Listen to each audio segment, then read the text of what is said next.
Welcome back, baseball fans. Today we're diving into one of the most intriguing stories from the MLB free agency front.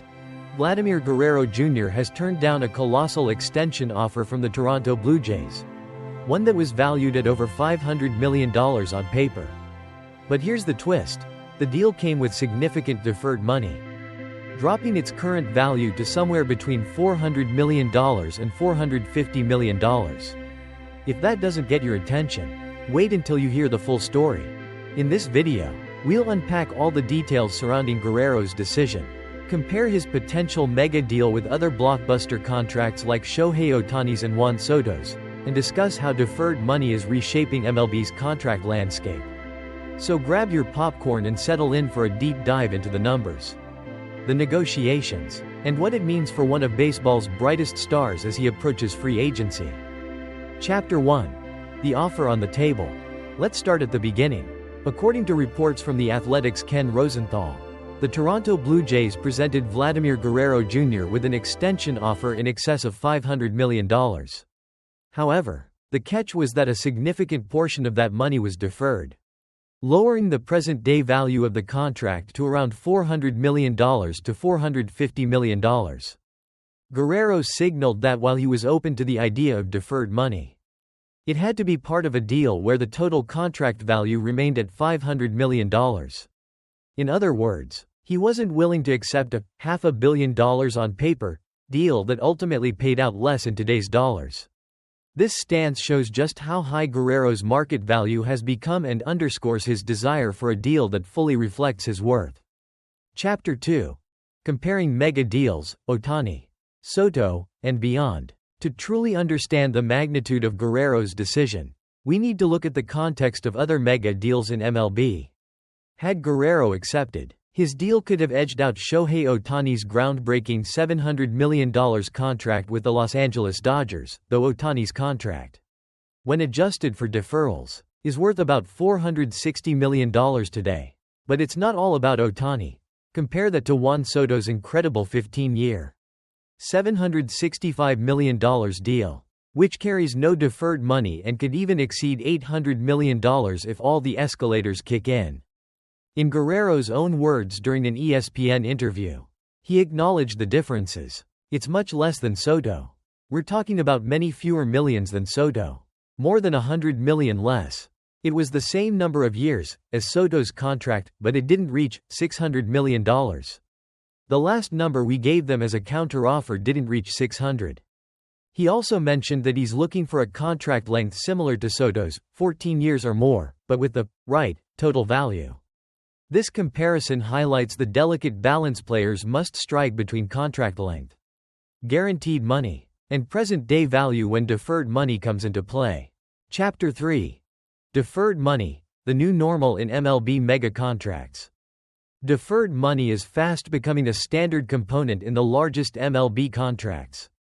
Remember Bobby Bonilla's deferred payments?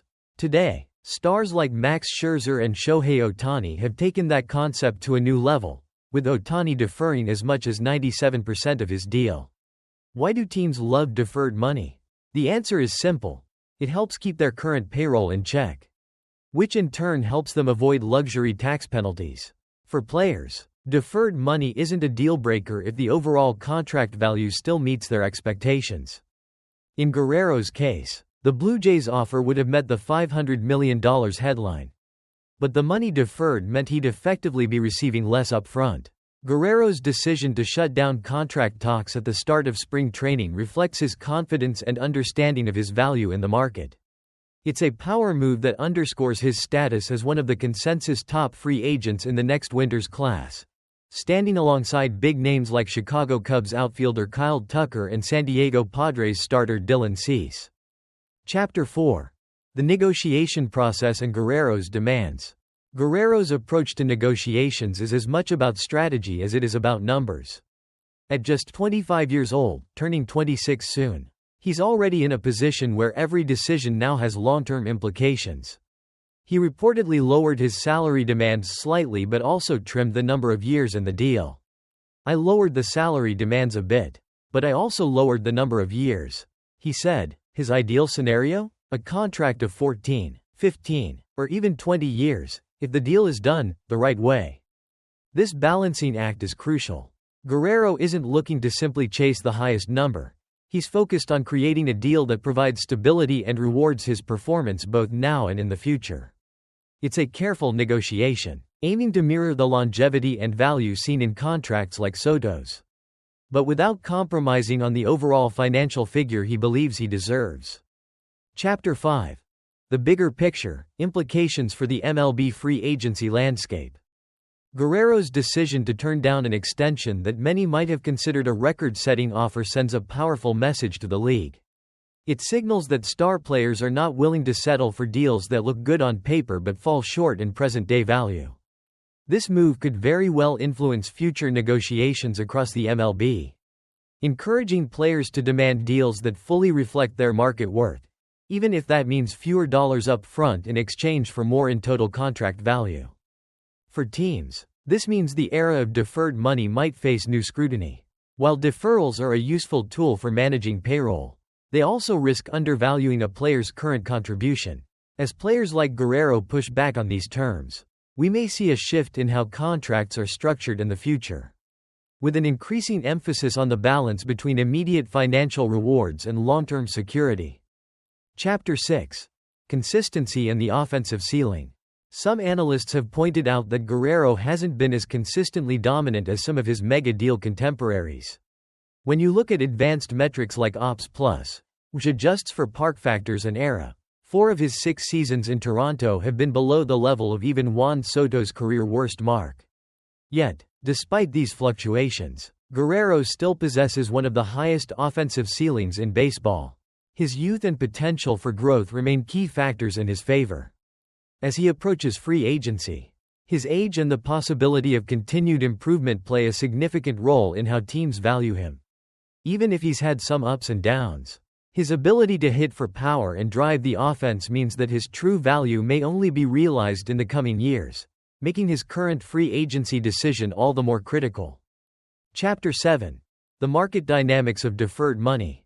Deferred money isn't just a contract term. It's a strategic financial tool that affects team payrolls, luxury tax calculations, and overall financial flexibility. MLB teams are increasingly leaning on deferred money to balance star-studded rosters without breaking the bank in the present. For players, accepting deferrals can be a double-edged sword. They get the full contract value on paper, but the actual cash flow is spread out over many years. In this evolving market, every deferred dollar counts. Guerrero's rejection of an offer with significant deferrals shows that he's not willing to compromise on his current market value. It's a stance that may well set a precedent in upcoming negotiations, challenging teams to find innovative ways to structure deals that satisfy both financial constraints and player expectations. Chapter 8. A humorous look at the negotiation circus. Now, let's lighten the mood for a moment. Imagine the negotiation room as a high-stakes circus where every dollar and deferred cent is being juggled. Picture a Blue Jays exec enthusiastically touting, "We're offering you $500 million on paper," while Guerrero, with a wry smile, replies, "But is it really $500 million if half of it's buried in the future?" It's like ordering a half-off pizza, only to find out that half the toppings are on hold until next season. This playful banter reminds us that behind every mega deal is a blend of serious strategy and a dash of humor, because in MLB free agency, even the biggest numbers can come with unexpected twists. Chapter 9. What's next for Guerrero in MLB's future contracts? So, what does this mean for Vladimir Guerrero Jr. and the future of MLB contracts? For Guerrero, his decision to turn down an extension with deferrals reinforces his stance that he's worth every dollar of his market value. It sets the stage for a potentially lucrative free agency where he, and players of his caliber, can negotiate from a position of strength. For the league, Guerrero's move might just be the beginning of a broader conversation about deferred money. As more players demand deals that offer both immediate and long-term value, we could see a shift in contract structures across MLB. Teams will have to get creative, balancing their payrolls while still attracting top-tier talent who refuse to settle for less than their worth. Chapter 10. Final thoughts and fan reactions. As we wrap up, the key takeaway is clear. Vladimir Guerrero Jr. isn't just a rising star on the field. He's also a savvy negotiator off the field. By turning down an extension offer that didn't fully meet his expectations, he's sending a message to teams across the league that player value must be honored in real time, not just on paper. Fans and analysts alike are buzzing about what this could mean for future contracts in MLB. Will other stars follow Guerrero's lead and demand deals with higher present-day values? Only time will tell. In the meantime, we'll be watching closely as free agency continues to unfold, reshaping the financial landscape of baseball one deal at a time. Conclusion: your thoughts matter. What do you think about Guerrero's decision?